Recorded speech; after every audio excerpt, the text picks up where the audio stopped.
¿qué tal? Mi nombre es Nelson Galarraga. Bienvenidos al mensaje del día de hoy.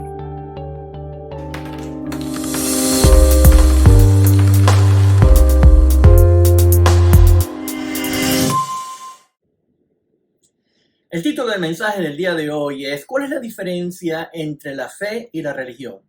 Es decir, ¿cuál es la diferencia entre hacer la voluntad de Dios o el hacer la voluntad del hombre?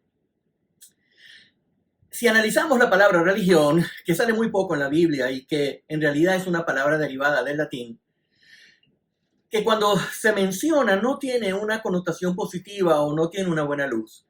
Algunos podrían decir que hay religión buena y religión mala, pero esto es solo un argumento. Esta palabra religión, que no existe en el griego, proviene de una palabra que es un sustantivo femenino, en donde su transliteración se pronunciaría algo así como treskeia, y lo que significa es, en sus varias definiciones que tiene, un ritual de adorar o una ceremonia, una adoración externa, una observación religiosa, culto o piedad. Esas son las definiciones, que por lo tanto no tiene nada que ver con lo que realmente significa la palabra cuando la leemos nosotros en español como bajo religión. Les voy a dar unos ejemplos. En Colosenses 2:18 dice, nadie os prive de vuestro premio, afectando humildad y culto a los ángeles. Bueno, cuando dice cultos lo podríamos leer en esta manera según el contexto. Sería, nadie os prive de vuestro premio afectando humildad y observación a los ángeles, según las definiciones que vimos anteriormente. Otro ejemplo es en Hechos 26:5, donde dice, puesto que ellos han sabido de mí desde hace mucho tiempo, si están dispuestos a testificar que viví como fariseo, de acuerdo con la secta más estricta de nuestra religión, pues esta palabra aquí, religión, dice lo siguiente en el contexto, una mejor definición sería, puesto que ellos han sabido de mí desde hace mucho tiempo, si están dispuestos a testificar que viví como fariseo, de acuerdo con la secta más estricta de nuestra forma de adorar, en sustitución a religión. Eso es para que tengan más o menos una idea de cómo sería realmente el significado del contexto de lo que estamos hablando. Pero es muy importante, la religión o el uso de la palabra religión se ha usado mal para distinguir grupos de creencias, de creencias espirituales diferentes. Algunos dicen, soy católico, ¿qué religión eres tú? Soy protestante, ¿qué religión eres tú? Soy evangélico, ¿qué religión eres tú? Bautista, musulmán, budista, judío. Es decir, esta palabra ha causado una confusión y una división y una enemistad entre creyentes e inclusive no creyentes que forman parte de otro tipo de creencias, ¿verdad? Entonces la palabra religión ha causado un gran problema porque es una palabra que fue inventada por el hombre. En tiempos de Cristo, usualmente, los paganos eran los que eran denominados religiosos. Y se les llamaban religiosos porque eran idólatras. Adoraban en una forma que no era como los judíos adoraban. Los infieles hijos de Dios se llaman religiosos en los tiempos de Jesús. Sin embargo, los discípulos de Cristo eran reconocidos como fieles hijos de Dios.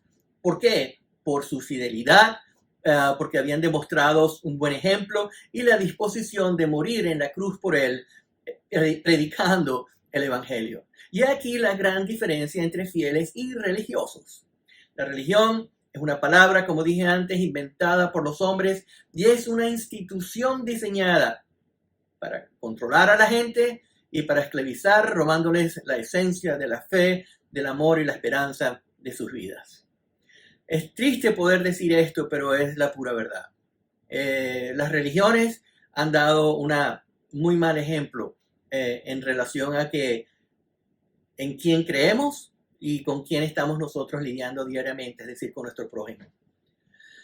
Y además de eso, las religiones se convierten en una institución poderosa. Las religiones se convierten en instituciones poderosas, mayormente políticas, y no realmente están en preocupación por su prójimo. No todas, pero sí algunas. Ahora, ser señalado como religioso desde el punto de vista de Jesús y de Pablo, por ejemplo, no era un halago, más bien era una crítica. Y esto hay que tenerlo claro. Jesús habló de la religión en forma negativa cuando se dirigía a los fariseos y Pablo utilizaba esta palabra cuando se refería a religiones paganas, como el ejemplo de cuando se encontró Pablo con este grupo de religiosos que adoraban al Dios desconocido. Y es interesante porque al escuchar Pablo enseñar acerca de Jesús, los filósofos hicieron que Pablo viniera al Areópago y le pidieran que les contara acerca de esta nueva y extraña enseñanza que estaba proclamando él. Él se pone de pie en medio del Areópago y Pablo se dirige a los atenienses, que eran muy religiosos, y habiendo muchos objetos de adoración en el altar, y entre muchos le llamó la atención una inscripción que decía a un Dios desconocido. Es decir, estaban adorando a un Dios desconocido, no sabían. Entre los muchos dioses, estos decidieron adorar a uno que era desconocido. Y en su ignorancia, los griegos habían erigido este altar a cualquier dios que pudiera haber dejado inadvertidamente fuera de su panteón. Entonces Pablo usa magistralmente este altar como una oportunidad para compartir el único Dios verdadero.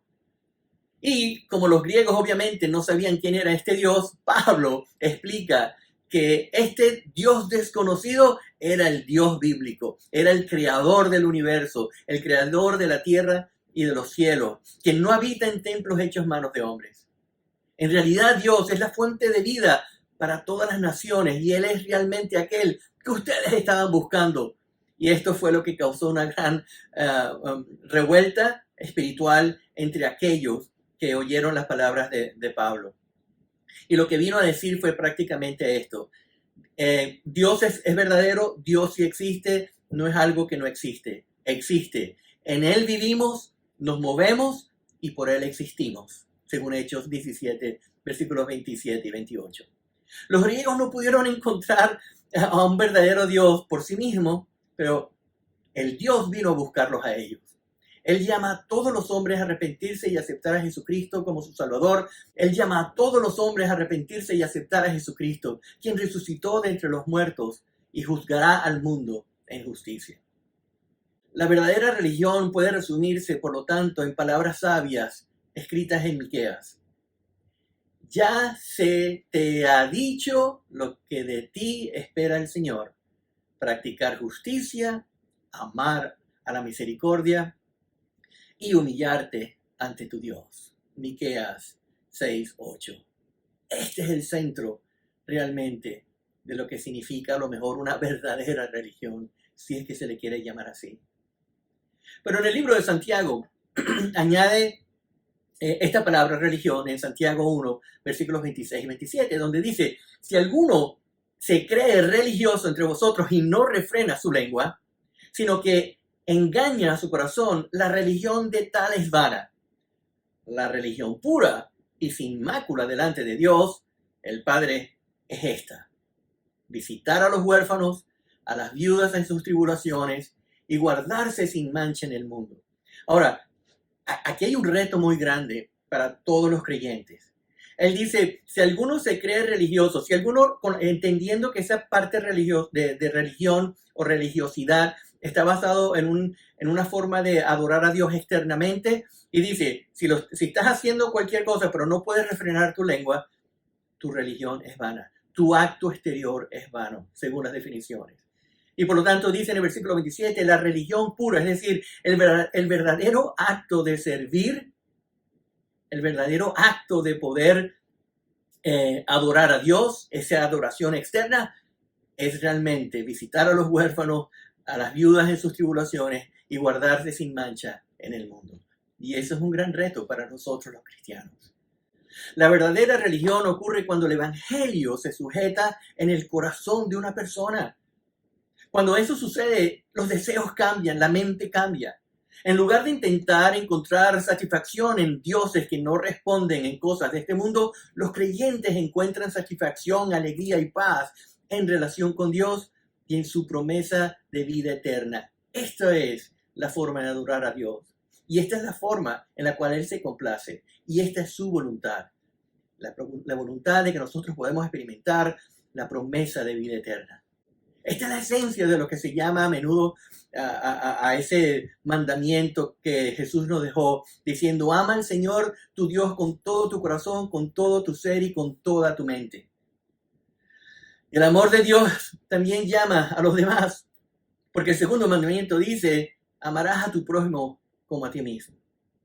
Esta es la clave de tener realmente una expresión de adoración externa, de culto, que Dios sí aprueba. Esta es la esencia verdadera de la religión. El amor de Dios conduce a acciones tangibles.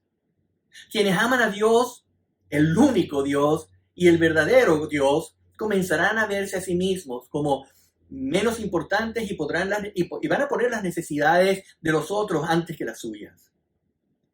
Sacrificarán libremente su tiempo, su talento, su energía y dinero para cuidar de los demás que necesitan ayuda, ya sea espiritual o material. El amor de Dios realmente conduce a acciones tangibles, como dije antes. Yo prefiero manifestarme como un discípulo de Cristo en vez de una persona religiosa, porque veo que la Biblia describe así a los seguidores fieles y que obedecen y que persisten para agradarle. El hecho es por eso que nosotros, en nuestra naturaleza pecaminosa, Jesús vino a la tierra, vino aquí para perfeccionarnos a nosotros y vino a morir por nuestros pecados, a levantarse de la muerte para darnos la promesa de la vida eterna. Y esto trae gloria y alabanza a nuestro Creador. Lamentablemente las iglesias se han convertido en museos. En Mateo 7, 22 al 23 dice: muchos me dirán en aquel día: Señor, Señor, ¿no profetizamos en tu nombre? Y en tu nombre no echamos fuera de demonios, y en tu nombre hicimos muchos milagros. Y entonces les declararé, dijo Jesús: nunca os conocí, apartados de mí, hacedores de maldad. Estos son realmente las personas religiosas. ¿Y quieres saber cómo son los discípulos de Cristo? Un discípulo es aquel que ora, estudia y obedece a la palabra de Jesús. Un discípulo es aquel que ama y que será guiado, se dejará guiar por el Espíritu Santo. El amor será la guía para el proceso, revelando en todo momento la verdad y profundidad de Dios. Un discípulo entrega de forma deliberada su vida para quien lo necesite, el bien espiritual hacia los demás. Así fue como lo hizo Jesús para con nosotros. Quisiera que ustedes quedaran con esta idea. ¿Es usted un hombre religioso o una persona religiosa?